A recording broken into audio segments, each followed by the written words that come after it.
Hello friends, Brandon Griffin here, aka the Realty Resource, and I'm going to do a quick tip for you today in which I try to answer a question in 5 minutes or less. And if you know me, brevity is not my strong suit, so here we go. All right, timer is started. Should I sell or rent my old house? This is a question I get a lot. When looking at a new purchase and you have a current primary, does it make sense to try to hold on to that thing as a rental property? Let's take a look at some considerations. First thing I think you should think about is all the decisions should be made by the numbers first and foremost. So, and the most important number to look at is cash flow. So what you need to do is figure out how much your property will rent for, and then look at everything you spend on that property each month. And what you need to do is figure out, are you making positive cash flow at the end of the month or not? It might be easier to do the numbers and calculations by the year or by the month. Just make sure you stick to the same numbers. So if you aren't making positive cash flow on the property, that's a pretty easy answer for me. It's a no. You should probably sell that. Now, if the answer is yes, and in many cases it is, a lot of people have a lot of equity in their homes right now, then you got to look at, okay, so how much money am I making on the property and how much money could I get out of the property?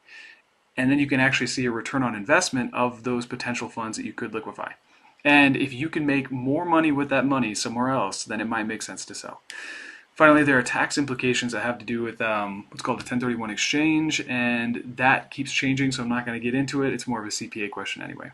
The next thing I would take into consideration is the personal preference. Do you want to be a landlord? Are you the type of person who would care to be a landlord? So you can hire a property manager, in which case you're going to pay about 10% for a single property, and they will take care of everything for you, and you'll just get checks in the mail, which is kind of nice.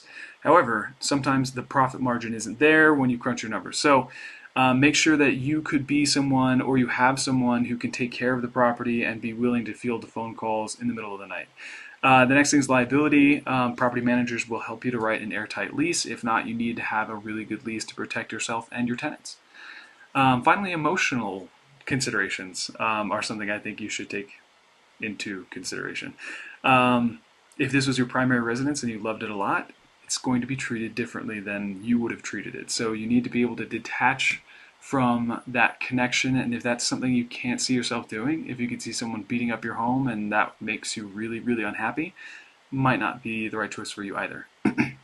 Finally, looking ahead, would it be difficult to sell the property now? Because that might mean you don't really have a better alternative than to rent it.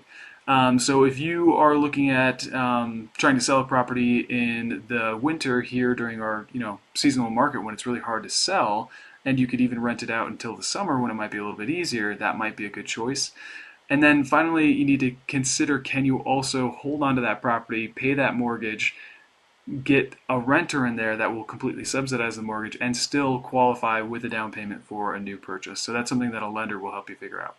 Those are the things I think you should take into consideration, and here I've still got 2 minutes left, so I'm going to run through a quick example with a client of mine actually.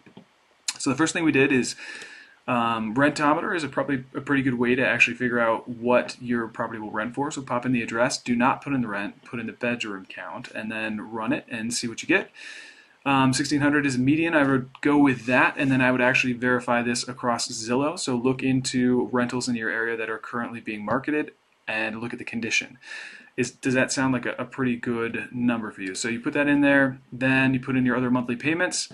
A real estate agent can help you with these sales estimates and market trends. Finally, what happens is through this calculation, you can see your income per year minus vacancy. Make sure you take into consideration at least 5% vacancy.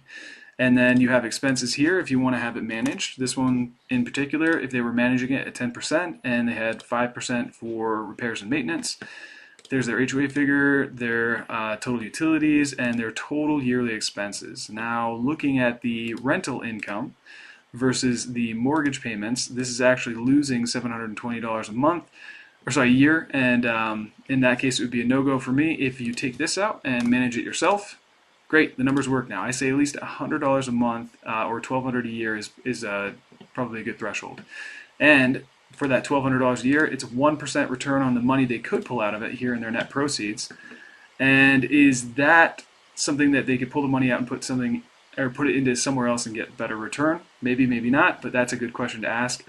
And then if you add together what you're getting on rental appreciation and price appreciation, could you totally, like, here's the thing. Could I get a better cash on cash return than 1%?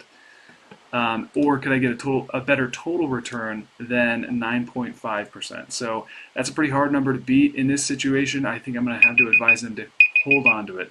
Hey, did it. Score. Confetti. All right, that's it for this one. I'll hit you up on the next question.